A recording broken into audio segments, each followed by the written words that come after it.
ना होंगे कड़क, ना जलेंगे हाथ, बिल्कुल नई तरीके से मुंह में घुल जाने वाले तिल गुड़ के लड्डू बनाएं, वो भी इंस्टेंट। तो चलिए शुरू करते हेलो हैं। फ्रेंड्स, मैं हूं सरोज। मेरे चैनल फूड एंड फ्लेवरिंग में आपका स्वागत है।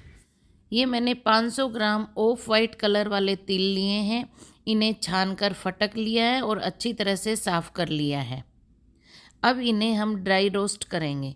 उसके लिए गैस की फ्लेम को ऑन करते हैं, उस पर कढ़ाई रखते हैं और कढ़ाई में तिल डालते हैं।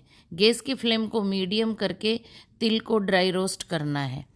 तिल में कैल्शियम, मैग्नीशियम, गुड फैट और एंटीऑक्सीडेंट जैसे कई पोषक तत्व पाए जाते हैं जो हड्डियों को मजबूत, सूजन को कम करने और दिल से जुड़ी बीमारियों को दूर करने में भी मदद करते हैं। मॉर्निंग रूटीन में तिल खाने से जो प्रोटीन मिलता है वह आपको पूरे दिन एनर्जेटिक बनाए रखने में मदद करता है। शरीर को स्वस्थ रखने के लिए डेली आप सर्दियों में 50 से 70 ग्राम तिल का सेवन कर सकते हो।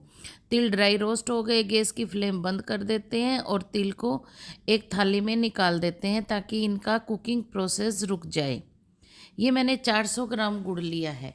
आप अगर मीठा ज़्यादा खाना पसंद करते हो तो आप तिल के बराबर भी ले सकते हो, पर मैंने 400 ग्राम गुड़ लिया है और अब इस गुड़ को नाइफ से छोटे छोटे टुकड़ों में काट लेते हैं। ये इसलिए काट रहे हैं कि गैस की फ्लेम पे ज़्यादा गुड़ को ना पकाना पड़े और गुड़ का कलर या टेस्ट चेंज ना हो। इसी प्रोसेस से मैं सारे गुड़ के छोटे छोटे टुकड़े करके एक परात में रख लिया है, जो आप देख सकते हो। गैस की फ्लेम को ऑन करते हैं और उस पर कढ़ाई रखते हैं और कढ़ाई में छोटे टुकड़ों किया हुआ गुड़ डाल देते हैं और 1/4 कप पानी डाल देते हैं। अब गुड़ को हमें मेल्ट करना है। गुड़ में protein, vitamin B12, calcium, iron जैसे कई तरह के खनिज पाए जाते हैं। गुड़ में वसा की मात्रा नहीं होने से ये वज़न घटाने में भी मदद करता है। रात का खाना खाने के बाद अगर गुड़ का सेवन किया जाए तो ये सेहत के लिए काफ़ी फ़ायदेमंद होता है। और देखिए, गुड़ की चाशनी बन चुकी है। अब हमें चाशनी को कितना पकाना है इस चीज़ को आप ध्यान से देखना, क्योंकि गुड़ के लड्डू बनाने में जो दिक्कत होती है वो इसी स्टेज पे होती है। तो आप इस प्रोसेस को ध्यान से देखना कि किस तरह की चाशनी हमें बनाकर गुड़ के लड्डू के लिए तैयार करनी है। गैस की फ्लेम को एकदम कम कर रखा है, तेज़ नहीं करना, क्योंकि तेज़ करने से गुड़ का टेस्ट और कलर दोनों चेंज हो जाएंगे। तो आप देख सकते हो, मैं इसको कंटिन्यू चम्मच से अलट पलट करते हुए चलाते जा रही हूँ। और अब इस चाशनी को मैं आपको चेक करना बताऊंगी कि चाशनी को किस तरह से चेक करते हैं। उसके लिए मैंने एक बाउल लिया है और उसमें ठंडा यानी नॉर्मल पानी डालना है। अब इसमें ये चाशनी डालते हैं और चाशनी को हाथ से इकट्ठा करते हैं। तो आप देखिए, ये चाशनी इकट्ठी तो हो रही है लेकिन थोड़ी हाथों के चिपक रही है, यानी ये अभी प्रॉपर चाशनी लड्डू बनाने के लिए तैयार नहीं हुई है। तो इसको 2 से 4 मिनट और पकाते हैं। गैस की फ्लेम को मैंने एकदम से लो कर रखा है और 2 मिनट हो गए हैं चाशनी को पकाते हुए। अब दोबारा चाशनी को पानी में डालकर चेक करते हैं। तो देखिए, सेम उसी प्रोसेस से मैं चाशनी को पानी में डाल रही हूँ और अब इसको इकट्ठा करते हैं। अब देखिए, ये आराम से इकट्ठी हो रही है और हाथ के बिल्कुल भी नहीं चिपक रही। इसका अच्छा प्रॉपर गोला बन रहा है, यानी चाशनी बिल्कुल लड्डू बनाने के लिए तैयार हो गई है। तो आप देखिए, चाशनी एकदम तैयार हो गई है।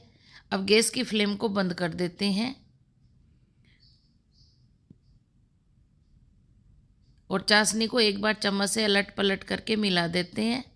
अब इसमें 2 से 3 चम्मच रिफाइंड ऑयल डालते हैं। आपको सरसों का तेल नहीं डालना, घी भी नहीं डालना, क्योंकि घी जम जाता है जिससे लड्डू कड़क बनेंगे। तो तेल ही डालना है रिफाइंड, जो स्मेल या खुशबू फ्री तेल हो। अब इसमें रोस्ट किए हुए तिल डाल देते हैं। गैस की फ्लेम को हमने बंद कर दिया है और तिल को भी अलट पलट करते हुए अच्छी तरह से गुड़ की चाशनी में मिला लेते हैं। आप इसमें तिल की जगह तिल के साथ मूंगफली, कोई भी ड्राई फ्रूट्स जो आपको पसंद हो वो आप ले सकते हो, लेकिन आपको गुड़ की मात्रा जैसे मैंने आपको बताई सेम वही मेज़रमेंट से लेना है। तो आपके लड्डू, चाहे आप तिल के साथ ड्राई फ्रूट, मूंगफली कुछ भी ऐड करो, बहुत अच्छे और प्रॉपर तरीके से लड्डू और सॉफ्ट लड्डू बनकर तैयार होंगे। अच्छी तरह से तिल चाशनी में लटपट हो गए हैं। नाइफ की हेल्प से चम्मच को तिल से छुड़ा लेते हैं और अभी ये गर्म है, इसको थोड़ा ठंडा करते हैं। उसके बाद इसके लड्डू बनाएंगे।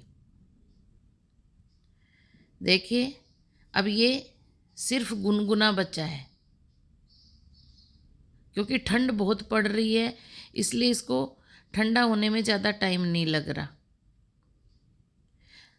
अब इसे उतार कर साइड में रख लेते हैं और चम्मच से अलट पलट कर देते हैं। ये बस गुनगुना हो रहा है, बिल्कुल भी गरम के लड्डू नहीं बनाने। ये लड्डू ठंडे यानी गुनगुने बैटर के ही लड्डू बनकर बहुत प्रॉपर तरीके से सॉफ्ट लड्डू, इतने स्मूथ लड्डू और शाइनिंग वाले लड्डू बनकर तैयार होते हैं। तो इसके लड्डू बना लेते हैं। देखिए लड्डू बनाने के लिए तैयार हो गया। अब मैं एक बाउल में पानी लेती हूँ और दोनों हाथों पे पानी लगा लेती हूँ और दोनों हाथों पे पानी लगा के अब इसके दोनों हाथों से लड्डू बना लेते हैं। मेरे से एक हाथ से लड्डू नहीं बनते, इसलिए मैं दोनों हाथों से बना रही हूँ। और देखिए जो आपको साइज़ पसंद हो, छोटी बड़ी लड्डू बनाकर तैयार कर लेते हैं। मैंने ये मीडियम साइज़ के लड्डू बनाकर तैयार कर लिए हैं, जो आप देख सकते हो कितने शाइनिंग वाले लड्डू बनकर तैयार हुए हैं। तेल का इसमें एक ही रोल है कि लड्डू में शाइनिंग आती है और लड्डू बहुत सॉफ्ट बनकर तैयार होते हैं। और देखिए सेम इसी प्रोसेस से मैं सारे लड्डू बना बना कर तैयार कर लेती हूँ। इन लड्डुओं को बनाने के लिए आपको 2-3 जनों की ज़रूरत नहीं पड़ती, आप अकेले भी बनाकर तैयार कर सकते हो। अगर आपको लास्ट में ये लगे कि एकदम ठंडे हो गए हैं, लड्डू बन नहीं रहे, तो आप एक बार फिर से गैस की फ्लेम ऑन करके और थोड़ा सा गुनगुना करके लड्डू बना लेना। और देखिए सारे लड्डू बनाकर मैंने तैयार कर लिए हैं। तो आप देख सकते हो कितने शानदार शाइनिंग वाले स्मूथ लड्डू बनकर तैयार हुए हैं, जो आप देख सकते हो। अब मैं लड्डुओं को तोड़कर आपको इनकी स्मूथनेस चेक करवाती हूँ। तो देखिए कितने सॉफ्ट और स्मूथ लड्डू बनकर तैयार हुए हैं, जो बिल्कुल भी कड़क नहीं है। देखिए आप, बने हैं ना शानदार तिल गुड़ के लड्डू।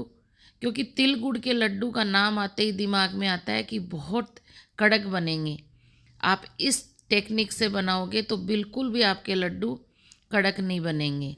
तो लीजिए शानदार टेस्टी सॉफ्ट तिल गुड़ के लड्डू बनकर तैयार हो गए हैं, जो हमने झटपट बनाकर आपके लिए तैयार किए हैं। तिल गुड़ के लड्डू खाने से सर्दियों में इम्यूनिटी मजबूत होती है। तिल गुड़ के लड्डू में विटामिन बी, ई, जिंक, आयरन, कैल्शियम, सेलेनियम होते हैं, जो इम्यूनिटी को बूस्टर करती हैं। ये सर्दियों का सुपर फूड है। और अभी मकर संक्रांति भी आ रही है, तो आप भी इस सुपर फूड को बनाइए, खाइए और अपने परिवार वालों के साथ इंजॉय कीजिए। अगर आपको ये रेसिपी ज़रा सी भी पसंद आई है तो आप मुझे कमेंट करके ज़रूर बताना। अगर आप चैनल पे नए हो तो चैनल को सब्सक्राइब करना और बेल आइकन को ज़रूर दबाना, ताकि आपको मेरी नेक्स्ट रेसिपी का नोटिफिकेशन मिल सके। आपको छोटी छोटी बातों का ध्यान रखना ज़रूरी है तिल के लड्डू बनाते वक्त। जैसे आप तिल को ड्राई रोस्ट कर रहे हो तो आपको तिल को ज़्यादा नहीं सेकना है, सिर्फ तिल चटक जाए तब तक ही भूनना है और तुरंत कढ़ाई से निकाल लेना है। और चाशनी बनाते वक्त भी जो मैंने आपको छोटी छोटी टिप्स बताई हैं, उन बातों को आपको फॉलो करना है। अगर इन सब बातों को आप फॉलो करके ये गुड़ और तिल के लड्डू बनाओगे तो आपके लड्डू बहुत ही टेस्टी, शानदार और प्रॉपर तरीके से सॉफ्ट लड्डू बनकर तैयार होंगे। आप ये लड्डू बनाते वक्त पूरा गुड़ नहीं लेके आधा गुड़ और आधी चीनी भी ले सकते हो। और तिल के साथ आप काले तिल या तिल्ली या फिर कोई भी ड्राई फ्रूट्स इसमें ऐड कर सकते हो। बनाने का तरीका सेम है, कंटेंट आपको क्या डालना है वो आप पे डिपेंड करता है।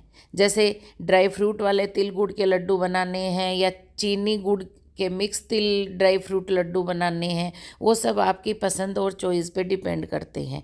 बनाने का प्रोसेस सेम है, चाशनी का आपको ध्यान रखना है, तो आपके लड्डू बहुत ही शानदार और टेस्टी बनकर तैयार होंगे। तो चलिए फ्रेंड्स, मिलते हैं फिर नेक्स्ट रेसिपी में। तब तक के लिए bye, thank you, take care, जय हिंद, वंदे मातरम।